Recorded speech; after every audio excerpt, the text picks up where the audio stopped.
Assalamualaikum dan salam sejahtera. Sebenarnya perkataan Assalamualaikum itu sendiri merupakan salam sejahtera. Jadi tapi cumanya di negara kita ni bila sebut Assalamualaikum disebut sekali lagi salam sejahtera. Sebenarnya tidak memerlukan lagi.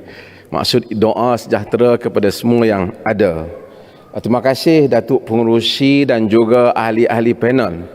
Saya mendengar perbahasan pada hari ini dan ada banyak perkara yang saya manfaatkan, tapi saya kagum dengan bahasa Malaysia yang indah daripada Puan Gowi. Saya ingin sebut dalam masa yang ringkas ini beberapa perkara untuk dikongsi seperti mana panel-panel sebelum ini berkongsi pandangan mereka. Pertama, di dalam Islam rujukannya ialah Al-Quran bagi menentukan apa itu Islamic teaching, apa itu ajaran Islam. Dalam Al-Quran menyatakan, dalam teks Arabiknya Tuhan menyebut, Ya ayuhan nas inna khalaqnakum min dzakarin wa untha. Wahai manusia, kami telah ciptakan kamu daripada lelaki dan perempuan. We have created you from male and female. Kami telah cipta kamu daripada lelaki dan perempuan. Wa ja'alnakum syu'uban wa qabaila. Kami jadikan kamu itu banyak bangsa-bangsa, banyak tribes, banyak kabilah-kabilah. Tujuannya apa? Tujuannya li ta'arafu, supaya kamu kenal mengenali antara satu sama lain. Dan hari ini kita telah melakukan kerja itu, iaitu cuba kenal mengenali antara satu sama lain. Orang Islam setiap hari mereka sembahyang. Mungkin tuan-tuan yang duduk dalam negara ini dengar orang Islam pergi 5 kali ke masjid. Apabila mereka pergi 5 kali ke masjid, mereka mesti mengulangi satu ayat, iaitu mereka akan angkat takbir, mereka letak tangan di dada mereka, mereka menyebut Alhamdulillahi Rabbil Alamin. Segala puji bagi Allah, Tuhan untuk sekalian alam. Dia tidak pernah menyatakan Tuhan untuk orang Arab, tidak juga Tuhan untuk orang Islam, tidak juga Tuhan untuk mana-mana bangsa, tetapi Tuhan di dalam Islam ialah Tuhan sekalian alam. Maka orang Islam mesti insaf hakikat ini, dan Nabi Muhammad telah mengajar perkara ini dengan sejelas-jelasnya. Salah seorang, one of the closest companion of the Prophet Muhammad, namanya Abu Zar. Satu hari dia sebut kepada kawan dia, orang kulit hitam, wahai anak orang kulit hitam. Nabi Muhammad marah dan menyatakan, engkau seorang, dalam bahasa Arab, innakum ru'un fika jahiliyah, engkau satu orang yang mempunyai sifat yang tidak baik dalam dirimu. Maka dengan itu agama telah datang, telah menentang segala bentuk yang menyebabkan manusia dibedakan kerana kelahiran mereka.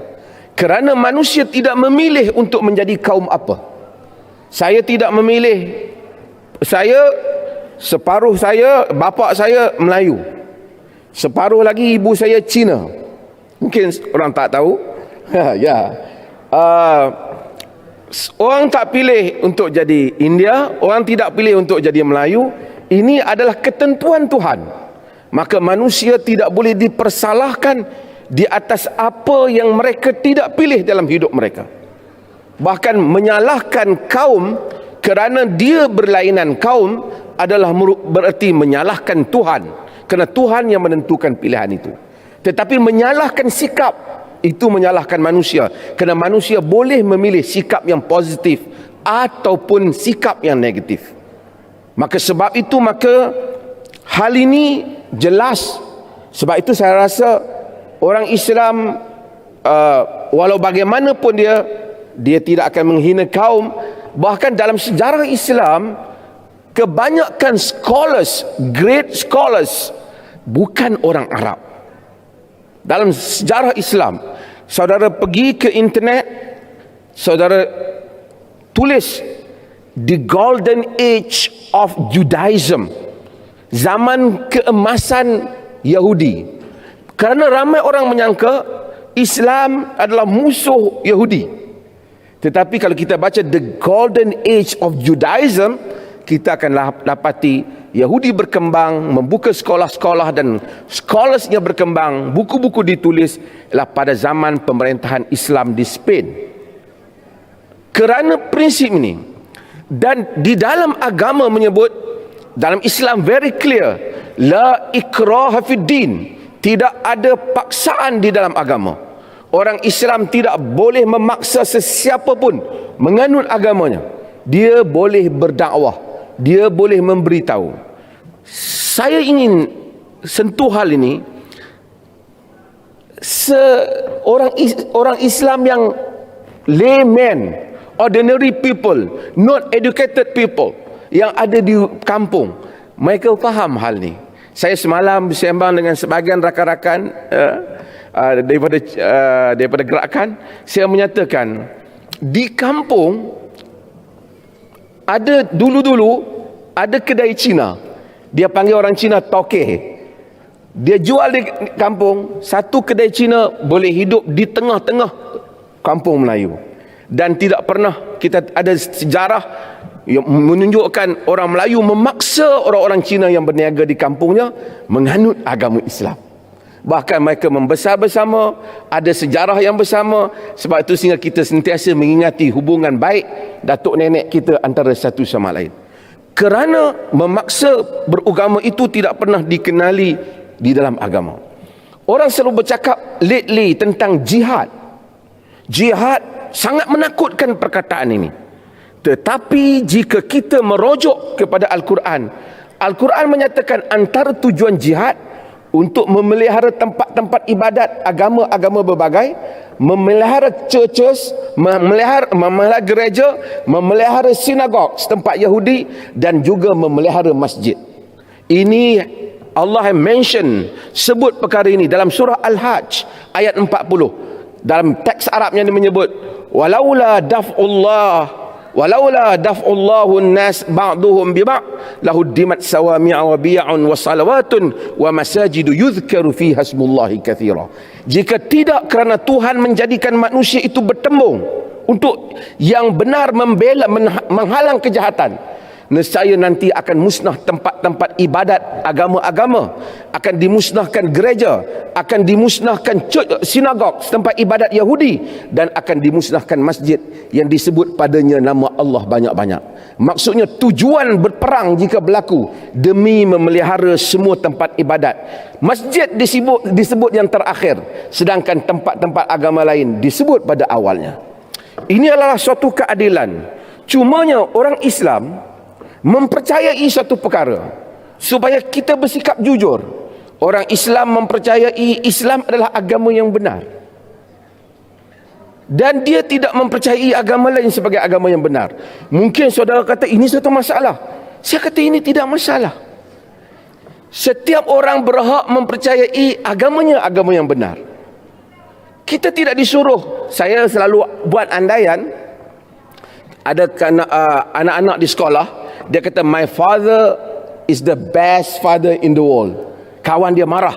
No, my father is the best father in the world. Yang seorang lagi pun marah. Sebenarnya tak mengapa. Bapaknya bapak yang terbaik di dunia pada dirinya. Bapak dia terbaik pada dirinya. Kita semua mengakui, saya sebagai Muslim mengakui Islam adalah agama, the religion of truth, agama yang benar. Orang Kristian percaya agama dia agama yang benar. Kita tidak mungkin boleh mengiktiraf kebenaran antara semua agama. Kerana itu sukar untuk dilakukan. Itu kepercayaan yang ada di antara kita. Creed and belief that we have. Our foundation of belief. Our set of belief yang ada. Tetapi yang perlu kita ada apa? Kita mesti mengiktiraf kewujudan orang lain. Bukan mengiktiraf kebenaran. Kalau kita buat majlis supaya masing-masing mengiktiraf kebenaran, kita tak mungkin boleh berjaya. Kerana kita ada fikiran yang berbeza. Kalau tidak, saya akan menganut semua agama. Archbishop pun menganut semua agama. Puan Goji pun menganut semua agama. Setiap orang memilih agamanya, tetapi saya mesti mengiktiraf di negara ini bukan saja saya wujud, orang lain juga wujud. Seperti mana saya ada hak untuk wujud, orang lain juga ada hak untuk wujud. Saya mungkin tidak bersetuju dengan dia. Saya macam kanak-kanak tadi, dia kena tahu, mungkin dia tidak iktiraf bapa dia sebagai bapa yang terbaik di dunia, tetapi dia mesti tahu dia mempunyai bapaknya. Itu adalah hak dia menganggapnya. Macam kita ada isteri, kita kata my wife, isteri saya isteri yang paling cantik dalam dunia, misalnya lah. Satu kawan kita marah, no, isteri saya wanita tercantik dalam dunia. Seorang lagi kata, no, isteri saya. Kita akan bergaduh. Tak apa, isteri saya tercantik di mata saya, isteri awak tercantik di mata awak. Tetapi awak kena iktiraf, semua kita memiliki isteri, dan setiap isteri mempunyai hak-hak, dan setiap orang berhak untuk memiliki rumah tangganya. Itulah cara untuk kita menguruskan negara ini, dengan kita mengiktiraf kewujudan orang lain dan hak untuk wujud. Dan dalam masa yang sama, pada teks Islam yang pertama tadi, iaitu keberbagaian yang diciptakan oleh Tuhan ini, supaya kita mengenali antara satu sama lain.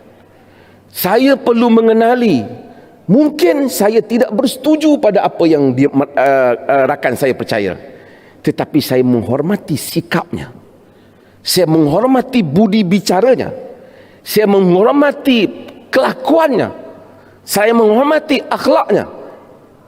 At the end of the day, semua kita akan mati, dan Tuhan akan menentukan pada hari kiamat kelak, seperti yang disebut tadi, hari akhirat, siapakah di kalangan kita yang benar ataupun salah.